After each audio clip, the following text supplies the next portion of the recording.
마태복음 16장 24절, 25절, 26절까지 석절을 같이 읽습니다. 시작. 이에 예수께서 제자들에게 이르시되 누구든지 나를 따라오려거든 자기를 부인하고 자기 십자가를 지고 나를 따를 것이니라. 누구든지 제 목숨을 구원하고자 하면 잃을 것이요 누구든지 나를 위하여 제 목숨을 잃으면 찾으리라. 사람이 만일 온 천하를 얻고도 제 목숨을 잃으면 무엇이 유익하리요? 사람이 무엇을 주고 제 목숨과 바꾸겠느냐. 아멘. 요 내용이 마가복음 8장 34절하고 누가복음 9장 23절 세 곳에 같이 기록되어 있는 내용입니다. 누구든지 나를 따라오려거든 자기를 부인하고 자기 십자가를 지고 나를 따를 것이니라. 우리가 예수님의 구원을 대속구원이라는 표현을 많이 씁니다. 대신 나를 위해서 십자가에 예수님께서 달려 죽으셨다. 그래서 우리는 구원받는다. 그런 의미입니다. 죄의 결과는 사망입니다.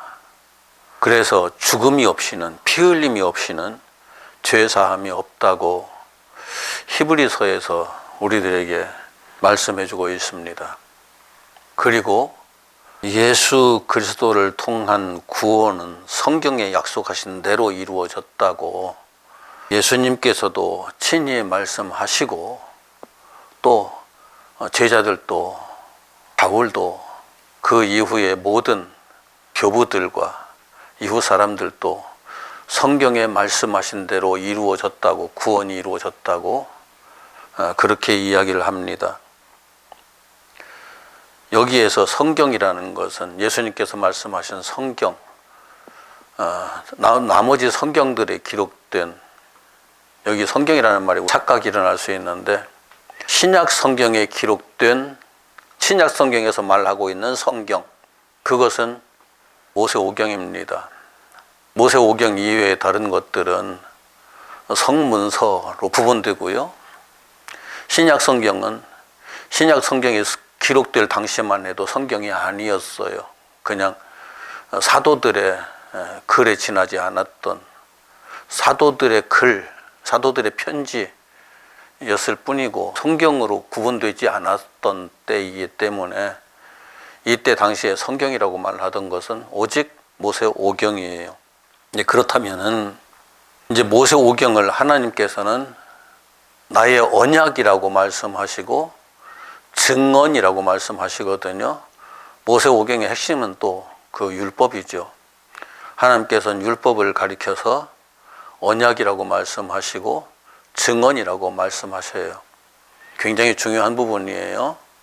율법이 어떻게 하면 언약이고 어째서 증언인지 이것을 이해하는 게 매우 중요한데 모세오경을 성경에서 언약이라고 말씀하고 있음에도 불구하고 이것을 언약이라고 보는 사람이 극히 드물어요. 내가 만난 사람 중에는 없었어요. 내가 본 책 중에는 없었어요. 내가 들어본 어떤 강의 속에도 없었어요. 그런데 분명히 성경에는 모세오경을 또 율법을 언약이라고 말씀을 하고 있거든요. 그리고 또 하나, 이것이 증언이다. 증언이다. 분명히 하나님께서는 당신의 율법을 증언, 토라 모세오경을 증언이라고 말씀하시는데 어느 누구도 모세오경이 하나님의 증언이었다라고 말하는 것을 들어본 적이 없어요. 누군가 했겠죠. 그런데 제 귀에는 아직 들리지 않았어요. 제 눈엔 아직 보이지 않았어요. 그렇기 때문에 모세오경을 언약과 증언으로 이해할 수 있어야 그 언약대로, 그 성경대로, 그 약속대로 예수께서 오셨고 구원을 이루셨다는 말을 정확하게 이해할 수 있는 거예요. 그렇지 않으면 모세오경 자체가 하나님의 말씀으로서 온전한 말씀이었다라고, 완벽한 진리였다고, 구원의 말씀이었다고 말할 수가 없죠. 이스라엘 백성들이 그렇게 모세오경을 정의해서 더 이상 접근하지 못했던 것처럼 모세오경은 그냥 율법으로만 치부해버리고 율법으로만 인식해버리고 더 이상 접근해가지 못했기 때문에 모세오경에서 예수 그리스도의 구원의 완성이라는 것을 볼 수가 없었던 거죠. 굉장히 중요한 내용이에요. 제가 이걸 항상 강조를 하지만은 강조를 하고 또 해도 당연히 우리가 그렇다는 것을 확인하는 게 굉장히 중요한데, 사람들은 내가 그렇다고 얘기를 하면은 그거 목사님의 견해지라고 말할 뿐 왜 그런지를 이해하려고 들질 않아요. 그렇다면 왜 모세오경이 언약이고 증언인지를 이해를 해야 되겠죠. 분명히 하나님의 언약이고 증언이라는 것이 이해가 되면 모세오경에서 아담의 후손들, 그리고 아브라함과 그 이후 이스라엘 백성들, 그들에게 어떻게 구원이 적용되고 어떻게 구원이 진행되고 완성되었는지를 이해할 수 있거든요.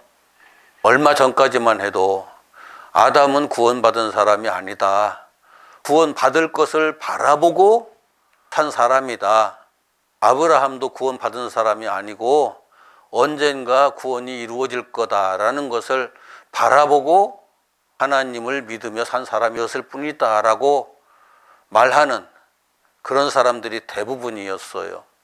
그런데 아담이 구원을 바라보고 신앙생활을 했다? 그건 성경의 언약 부분도 제대로 이해하지 못한 거예요. 증언은 더더욱 이해를 못한 거죠. 아브라함이 구원을 바라보고 하나님을 믿었다? 그것도 말도 안 되는 거예요. 하나님의 언약이라는 그 의미를 전혀 이해를 못한 거고, 하나님의 증언이라는 것을 전혀 이해를 못한 거죠. 언약은 하나님께서 내가 이렇게 구원한다는 것을 구체적으로 말씀한 것이고, 증언은 내가 이렇게 구원했다는 선포거든요.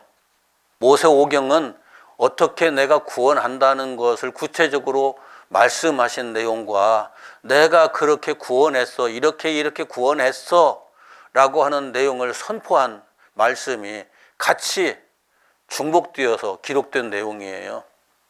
어떻게 보느냐에 따라서 그건 언약이 되기도 하고, 어떻게 보느냐에 따라서 그것은 증언이 되기도 하는 거죠. 이런 형태로 모세오경이 기록되어 있어요. 그래서 모세오경을 이해를 못하면은 그 뒤에 복음 그 어떤 것도 이해할 수가 없어요.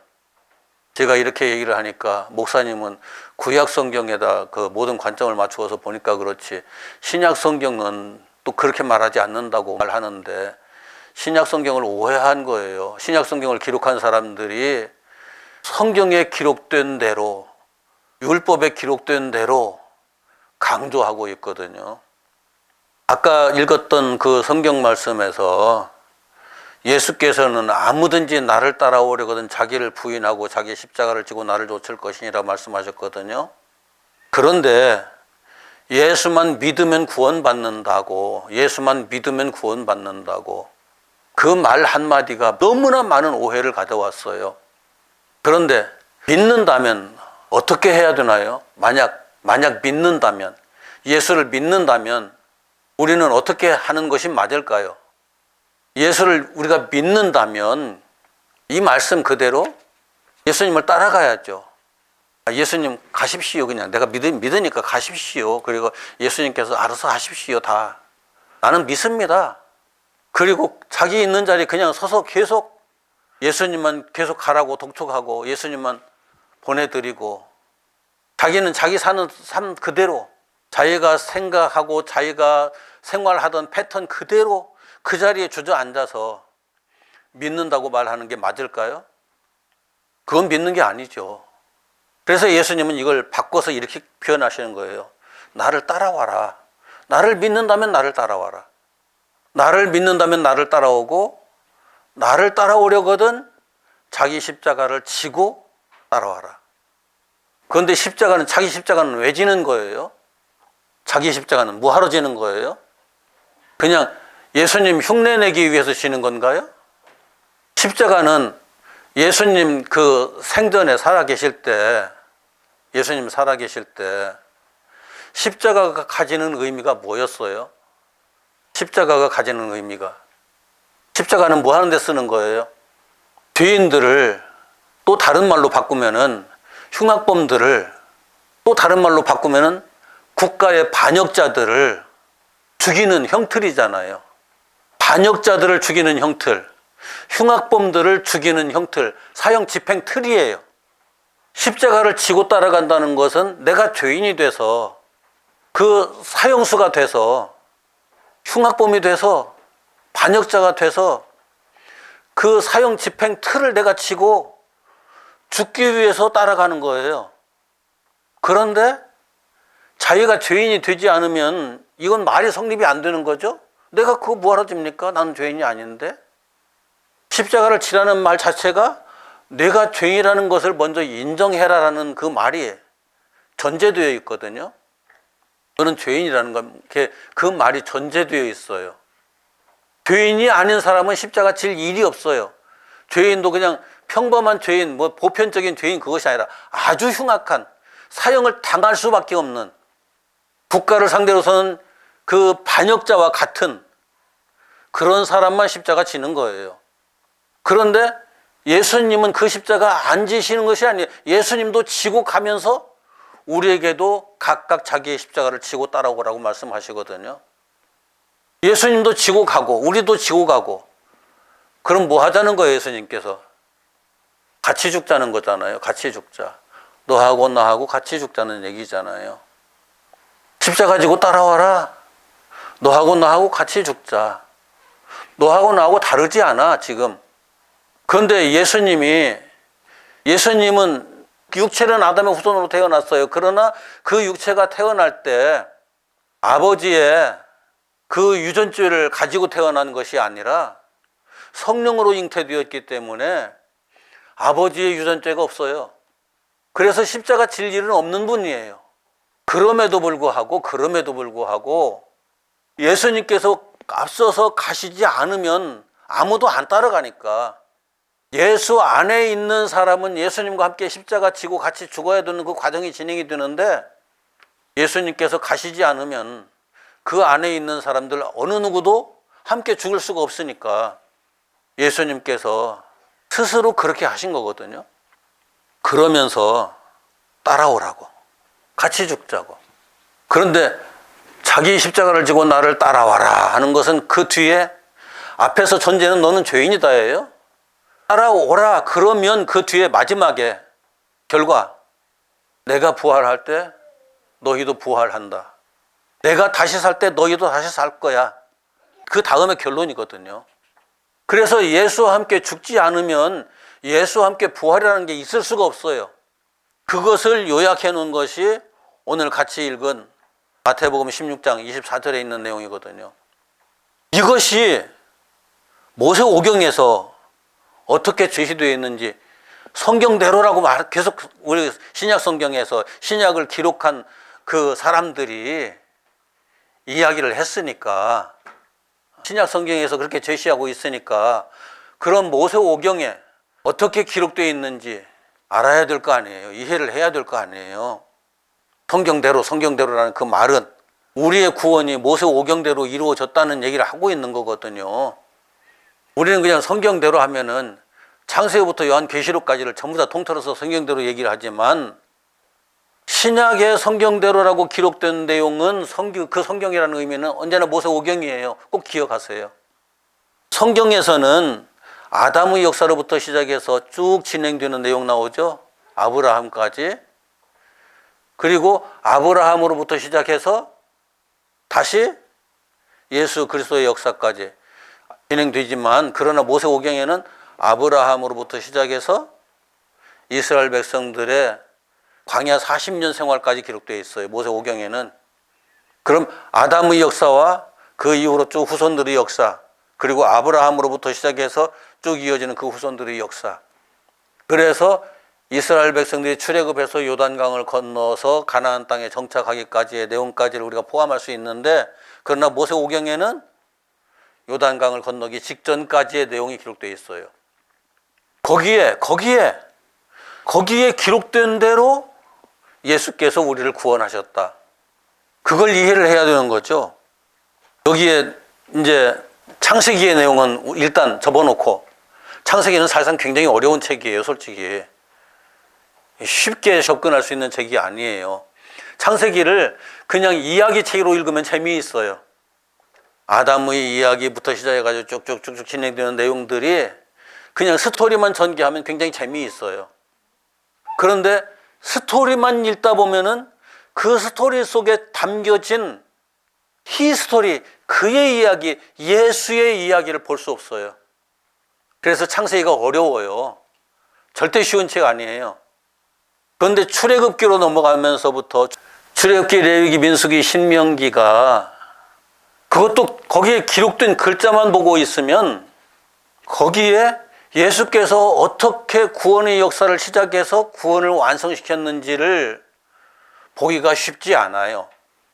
이스라엘 백성들이 애굽에서 고생했네. 고생하다가 모세가 나타나가지고 이스라엘 백성들 쫙 이끌고 애굽에서 출발해가지고 홍해를 건너서 우여곡절 끝에 시내산까지 이르렀고, 시내산에서 하나님의 성막 만들었고, 출발해가지고 가데아스 바네아에 갔다 가서 다시 밀려 나와가지고 광야를 40년 뺑뺑뺑 맴돌다가 그 역사밖에는 보이는 게 없어요, 솔직히. 그런데 우리가 여기서 놓치지 말아야 할 게 있어요. 놓치지 말아야 될 것. 예수님께서, 하나님께서도 그렇고 예수님께서도 그렇고 그게 구원의 역사였다라고 말씀하시잖아요. 예수님은 그게 나의 이야기를 기록한 것이었다라고 말씀하시잖아요. 나의 이야기. 왜 이스라엘 백성의 이야기를 예수님께서는 나의 이야기라고 말씀하실까요? 이게 쉽게 이해할 수 있는 건 아니에요. 이스라엘 백성들이 60만 명이 출애굽에서 가나안 땅에 들어가기까지의 역사가 이스라엘 백성의 역사라고 우리는 생각을 해요. 대부분의 사람들이 다 성경을 읽으면서 그렇게 이해를 해요. 그런데 예수님께서는 그것을 당신의 이야기라고 말씀하시거든요. 영어권에서는 그 역사를 히스토리라고 그래요. 히스토리, 그의 역사. 여기 글은 바로 예수거든요. 그리고 이 땅의 모든 역사를 히스토리라고 또 영어는 그렇게 얘기를 하죠. 그게 하나님의 역사다라고 말하고 있지만 하나님의 역사로 보는 사람이 극히 드물어요. 영어로 그렇게 표현을 해도. 영어권 참 영어 재미있죠. 오 마이 갓이 뭘 의미하는 거예요?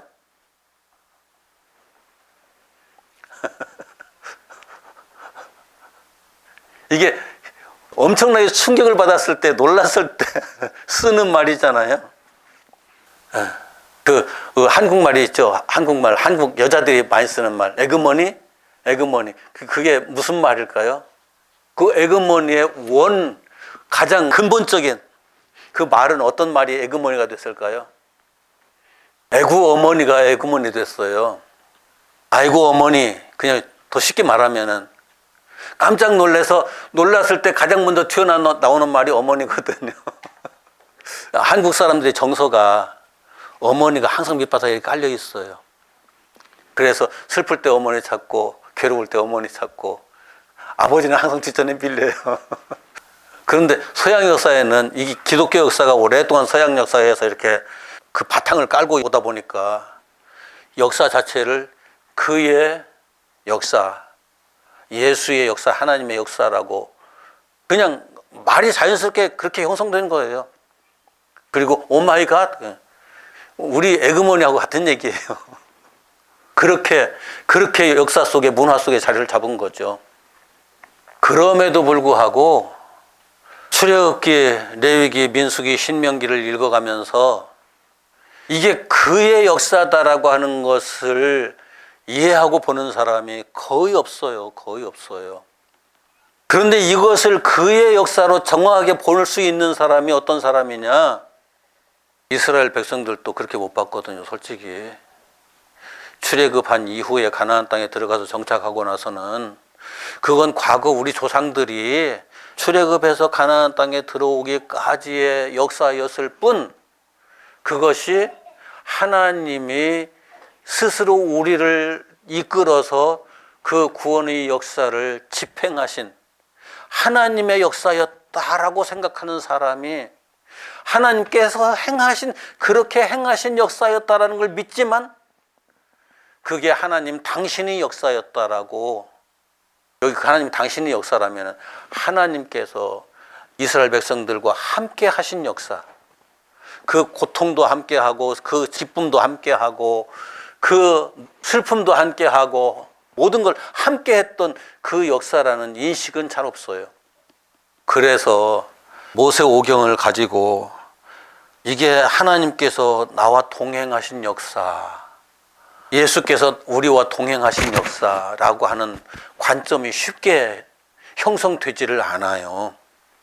이스라엘 백성에게 적용된 구원 역사 중 하나가 출애굽해서 언약의 땅으로 이끌어 들인 역사하고, 또 하나 굉장히 핵심적인 내용이 또 하나 있어요. 그게 뭐냐면은 이스라엘 백성들이 40년 광야를 돌면서 성막에서 제사를 드리던 역사. 성막에서 하루도 빠짐없이 하나님께서 아침 저녁으로 이스라엘 백성들의 번제를 요구하시고, 그 번제를 중심으로 해가지고 온 이스라엘 백성들이 제사 생활을 하게 했던 그 역사, 제사의 역사, 그 역사가 이스라엘 백성들의 출애굽 역사에서 깊이 각인된 거죠. 자, 두 가지 기억하세요. 이스라엘 백성들이 애굽에서 나와서 광야 40년 생활을 거쳐서 가나안 땅으로 들어간 역사.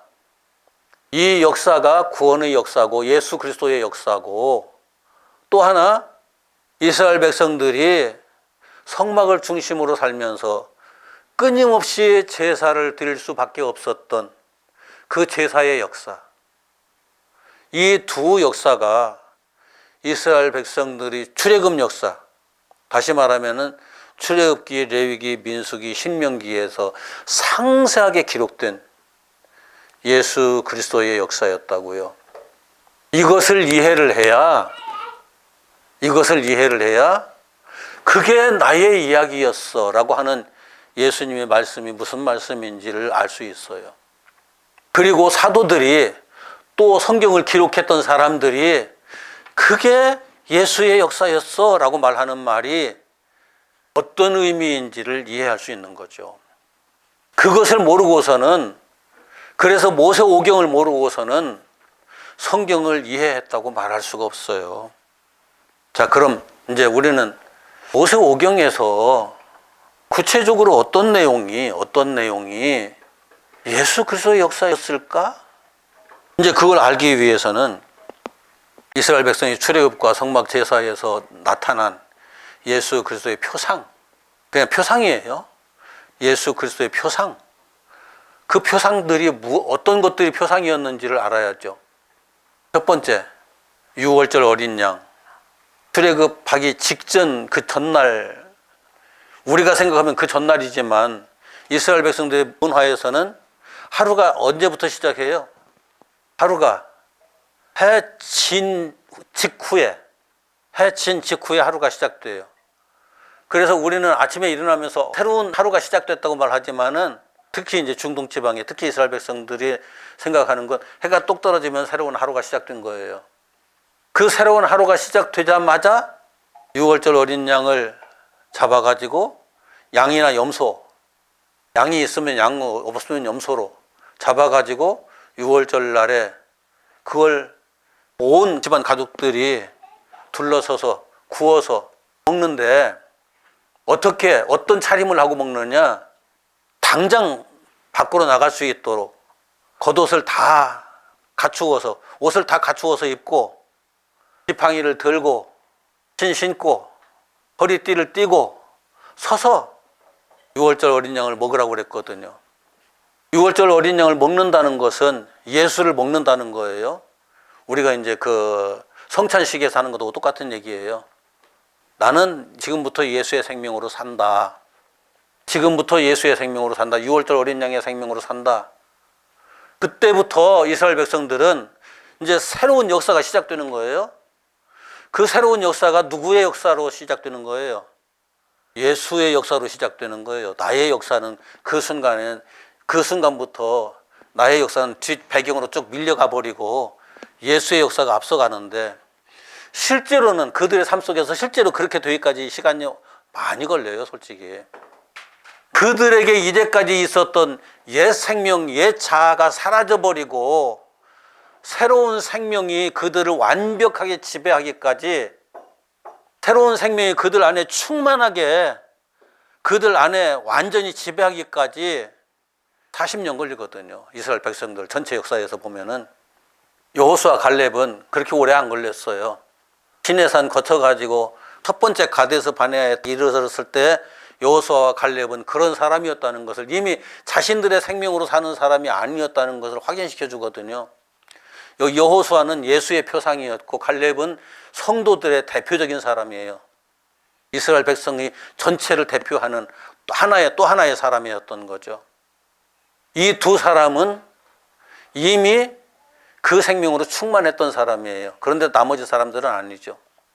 구약성경에서 모세와 여호수아가 따로 제시되는데, 구약성경에서 모세와 여호수아는 또 다른 사람이 아니에요. 다른 사람처럼 보이지만 다른 사람이 아니라 예수의 두 모습이에요. 율법의 두 모습이기도 하고 예수의 두 모습이에요.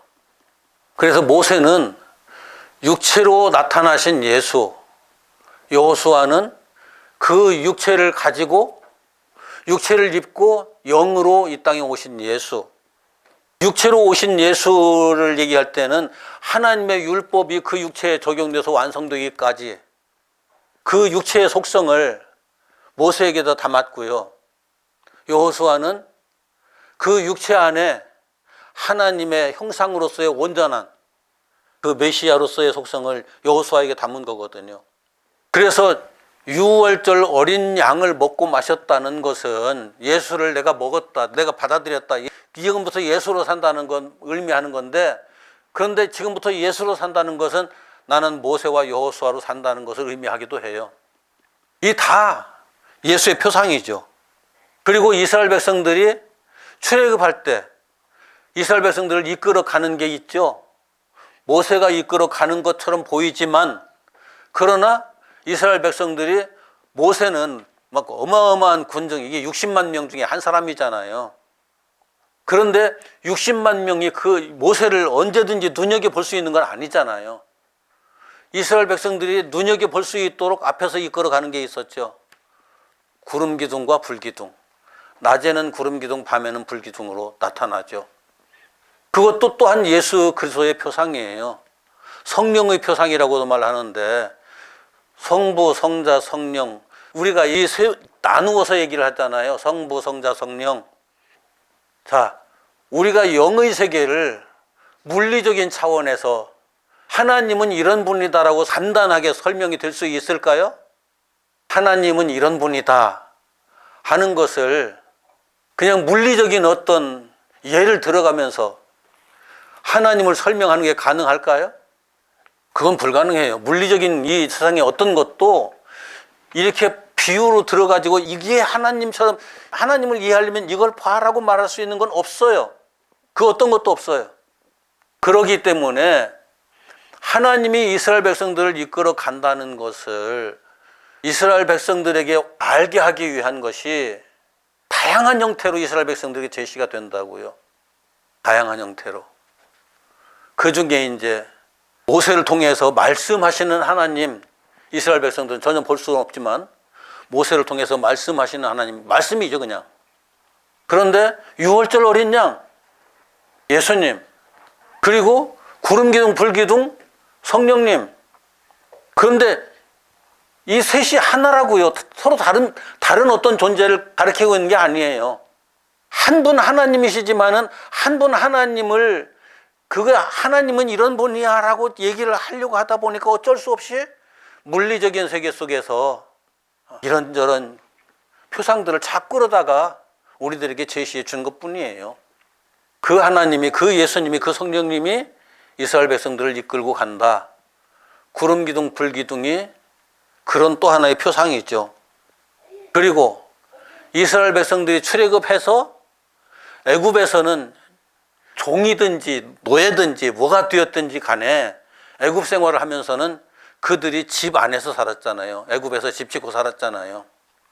그런데 이제 출애굽하자마자 가나안 땅에 가는 그 과정에서 수시로 옮겨야 되잖아요. 수시로 옮기려면 집을 지을 수 있을까요? 출애굽해서 이스라엘 백성들이 집을 짓는다는 건 불가능하죠. 그래서 처음에는 초막을 지어요. 초막.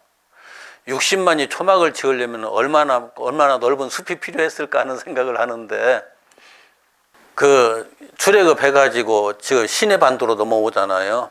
시나이 반도. 지금 시나이 반도는 거의 다 그냥 사막이죠.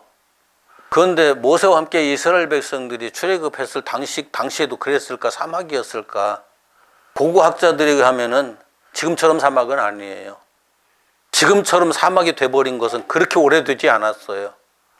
그러기 때문에 이스라엘 백성들이 홍해 바다를 건너서 광야 생활을 하는 동안에 초막을 졌다는 것이 어느 정도 이해가 가능한 거예요. 초막이라는 것은 어떻게 짓는 거예요? 나뭇가지 비고 풀 비어다가 움막 짓는 거죠. 그래서 이스라엘 백성들의 초막절이라는 절기가 생겨요. 초막을 짓고 40년 동안 광야 생활을 초막 생활을 해가면서 살았다는 것을 기념하기 위해서. 초막은 임시 거처잖아요. 수시로 옮겨가는 거처. 이게 이 땅에서 우리가 예수 안에 사는 것에 대한 표상이에요. 이 땅에서 예수 안에 사는 것의 표상인데 가나안 땅 건너가면 다시 집 짓고 사니까 광야를 도는 동안에만 그게 필요한 거예요. 나중에 이제 그 광야를 지나면서 어느 정도 지나면서 시간이 지나면서 이제 초막이 가죽으로 만들어진 천막으로 바뀌죠. 천막이 아니라 그 가죽 장막이죠, 그냥. 천으로 진 게 천막이고 가죽 장막이죠. 이렇게 바뀌죠. 그 가죽 장막, 초막, 그것이 예수의 표상이었거든요. 더 나가서 이스라엘 백성들이 광야 40년 동안에 뭘 먹고 살아요? 만나 먹고 살잖아요. 양식이 한 달 남짓 하는 양식밖에 안 가지고 나왔어요. 한 달 먹을 양식도 이게 양이 상당히 많거든요, 솔직히. 이게 짊어지고 나가기가 쉽지 않은 거예요. 그냥 수레들 동원해가지고 거기다 채워가지고 나와야 한 달 먹을 양식 가지고 가요. 그렇기 때문에 그 엄청난 양식을 40년을 먹고 살 양식을 가지고 나온다는 건 상상도 못할 일이죠. 그런데 하나님께서 그걸 많이 아시면서도 그 양식이 다 떨어지길 기다렸다가 양식 떨어졌다고 투덜대니까 하늘에서 만나를 내려주시죠. 예수님께서 모세는 하늘에서 만나를 너희들에게 주어서 먹게 했지만 나는 나를 너희들에게 주어 먹게 한다. 만나가 예수의 표상이에요. 또 만나가 예수의 표상이고, 그리고 광야를 돌다 보니까 마실 물이 귀해지잖아요. 솔직히 우리나라처럼 축복받은 땅이 잘 없어요, 지구상에. 요즘은 좀 안 그렇지만 내가 10대 초반에 우리 형하고 낚시하러 갔다가서 목이 마른데 마실 물이 없어가지고 목마르다고 투덜투덜 강물 먹어보래, 맛있다고. 자기는 강물을 마신다고. 하도 목이 마르니까 강물을 마셨거든, 손을 떠가지고. 진짜 맛있어요. 진짜 맛있어요. 금강물인데 그 물 마시면서 내가 어렸을 때 5살 때까지 마셨던 그 물 맛이 나더라고요. 5살 때까지 마셨던 물은 어떤 물이냐면은 강물을 동네에서 우리 예배당 면적의 한 30배 정도 되는 못이 하나 있어요. 보름 때나 금음 때는 이제 강물이 이제 많이 수위가 높아지거든요. 그럴 때 이제 물을 열어가지고 거기에 물을 받아들여요. 그래 그 못에 이제 물이 꽉 차요. 그러면 이제 그 다음에 물을 닫아놓고 다음 사리 때까지 그 물을 동네 사람들이 마셔요. 절대 거기에는 손도 못 씻고 발도 못 씻고 빨리 못 해요. 그 난리 나요. 그 물을 기르다 마셔요. 그 물을 기르다 독에다 가득 붓고 나서는 백반 있죠, 백반. 지금 백반 가루로 나오죠. 옛날에는 이게 돌덩이에서 나왔거든요. 독에다 안에다 휘휘 갈아가지고 어머니가 그러시더라고요. 그러면은 찌꺼기가 다 가라앉아요, 독 안에서.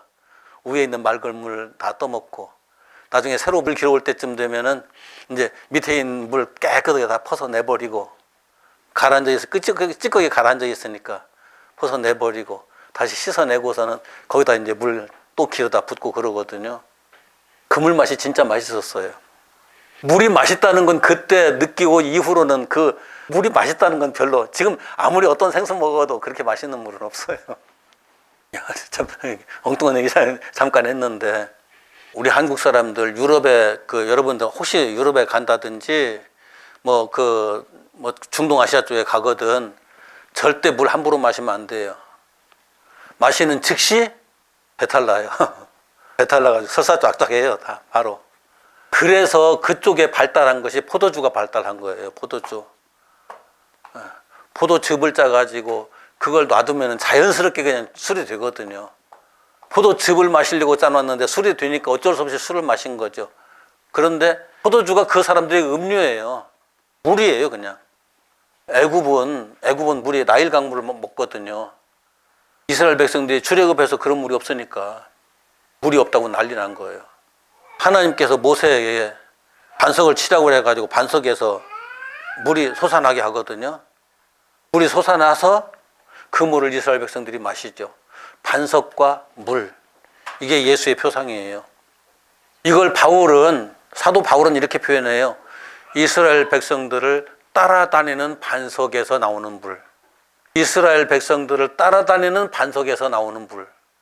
반석이 어떻게 백성들을 따라다녀요? 영적인 표현을 한 거예요. 그 물을 이스라엘 백성들은 40년 동안 마셨다고 그러거든요. 이게 예수의 표상이에요. 그 다음 안식일. 이 땅에 진정한 안식이 있나요? 이 땅에 진정한 안식은 없어요. 이스라엘 백성들도 진정한 안식은 없어요. 그런데 하나님께서는 안식일을 제정해 주시거든요. 시내산에서 제정해 주신 것이 아니라 마라라고 하는 그 우물에서 문제가 생겼을 때 거기에서 마라의 물을 단물로 쓴 물을 단물로 바꿔주시고 거기에서 모세가 이스라엘 백성들에게 하나님께서는 안식일을 지키기를 원하신다 해가지고 안식일을 제정해요. 안식일은 아무것도 하지 마라. 그런데 안식일 지키기가 지금 우리의 성정으로는 안식일을 지키기가 쉽지 않거든요. 안식일 날도 아무 잡생각 없이 하루를 지날 수 있는 날은 없어요, 우리들에게. 그런데 안식일도 예수 그리스도 안에서 사는 사람들의 상징적인 표상이에요. 안식 안에서 산다, 예수 안에서 산다. 그런 의미거든요. 마찬가지로 율법. 모세를 통해서 시내산에서 주시는 율법. 말씀이라는 말이 율법이라는 말과 일치해요, 항상. 하나님의 말씀, 율법. 율법, 하나님의 말씀. 이걸 꼭 잊지 마세요. 하나님의 말씀이 율법이고 율법이 하나님의 말씀이다. 그런데 율법이라는 개념 자체가 잘못 형성돼 가지고 꼭 법조문처럼 이해를 해버리는 성향이 있어요. 그런데 아까 말씀드렸던 것처럼 율법이 하나님의 언약이거든요. 이건 따라서 합시다. 율법은 하나님의 언약이다. 율법은 하나님의 언약이다. 예, 언약이 말씀이에요. 율법은 하나님의 증언이거든요. 율법은 하나님의 증언. 그게 하나님의 말씀이에요. 그래서 그 율법이, 그 말씀이 육신이 되어 오신 분이 예수님이잖아요. 말씀이 육신이 되어 오신 분이 예수님. 율법이, 그 언약이, 그 증언이 육신이 되어 오신 분이 예수님이잖아요.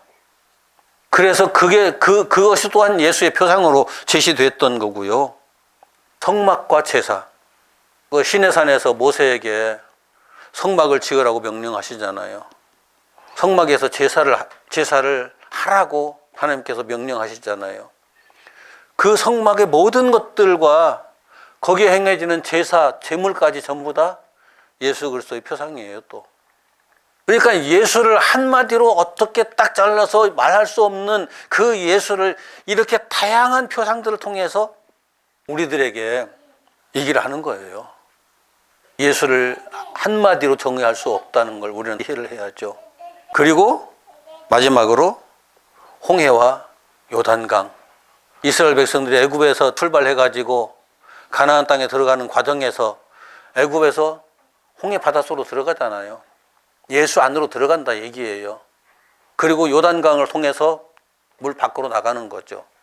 홍해를 통해서 물 속으로 들어가고 요단강을 통해서 물 밖으로 나가는 그 역사. 홍해와 요단강. 그리고 40년 광야의 역사. 알고 보면 전부 다 예수 안에서 이루어지는 일인데 홍해를 통해서 예수 안으로 들어가고 요단강을 통해서 예수 밖으로 나가는. 예수 밖으로 나갈 때는 살아서 나가는 것이 아니라 죽어서 나가죠. 다른 말로 바꾸면은 죽었지만 거듭나서 나가죠. 새로운 피조물로 다 거듭나서 나가죠. 그런데 나갈 때 어디로 나가느냐? 다시 애굽으로 나가는 것이 아니라 하나님의 약속의 땅으로 들어가는 거예요. 약속의 땅은 하나님 나라를 상징하거든요. 영원한 하나님 나라 상징하거든요. 이게 출애굽의 역사에서 우리들에게 구원이 어떻게 시작되고 어떻게 진행되고 어떻게 완성되는지 하는 과정에서 우리들에게 전체적으로 이렇게 보여주고 있는 그림이에요. 이미지예요. 이걸 이해를 해야 모세가 기록한 그 내용대로 내가 왔고 모세가 약속한 그 구원의 역사를 내가 이루었다고 말씀하시는 예수님의 그 말씀의 의미를 정확하게 이해할 수 있고, 사도들이 성경에 기록된 대로 예수께서 오셔서 우리의 구원을 이루셨다고 하는 말이 무엇인지를 이해할 수가 있는 거예요. 이 말은 단순하게 그냥 모세오경 읽어가지고선 절대 보이지 않는 부분이에요. 꼭 기억하세요. 꼭 기억하세요. 이제 오후 시간에는 그러면은 출애굽과 제사의 그 과정 속에서 어떻게 예수 그리스도의 구원의 역사가 정밀하게 새겨져 있는지, 대충 새겨져 있는 게 아니에요. 정밀하게 새겨져 있는지 그걸 확인해 보도록 할게요. 기도합시다.